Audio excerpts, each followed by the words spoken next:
Hey, good morning everybody and happy Monday. I'm looking at myself in the video and I'm seeing that the summer frizz is real. So if you are experiencing something similar, give me a shout out in the chat. The humidity here in Georgia is no joke.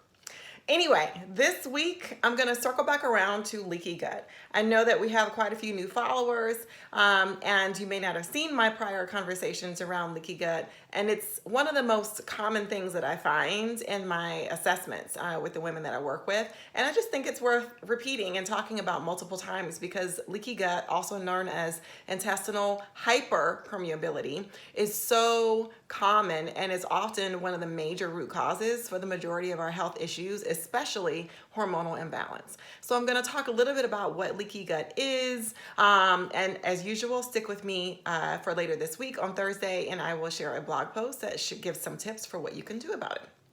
Okay.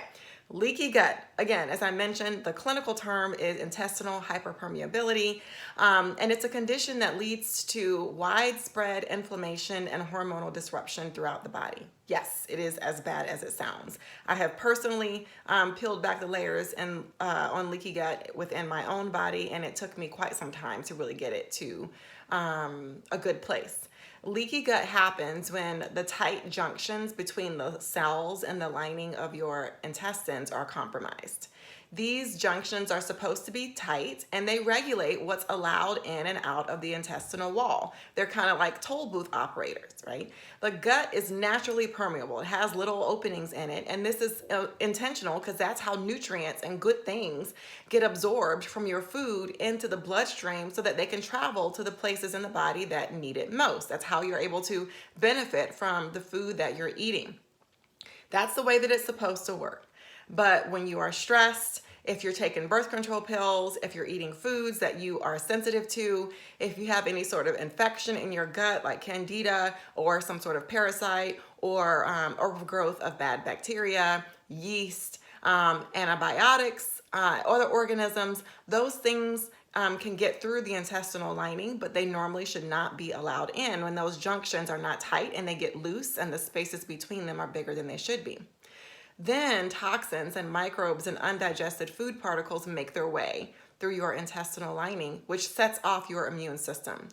Your immune system recognizes those larger food particles or microbes as non-self, right? They're not supposed to be there. And then it goes into defense mode, the same way it would if you have a cold or flu virus that's circulating in your body.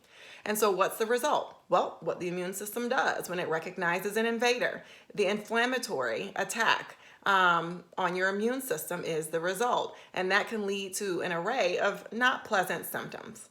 Everything from bloating to chronic fatigue, inflammation, joint pain, digestive issues, hormonal imbalance issues, and so forth.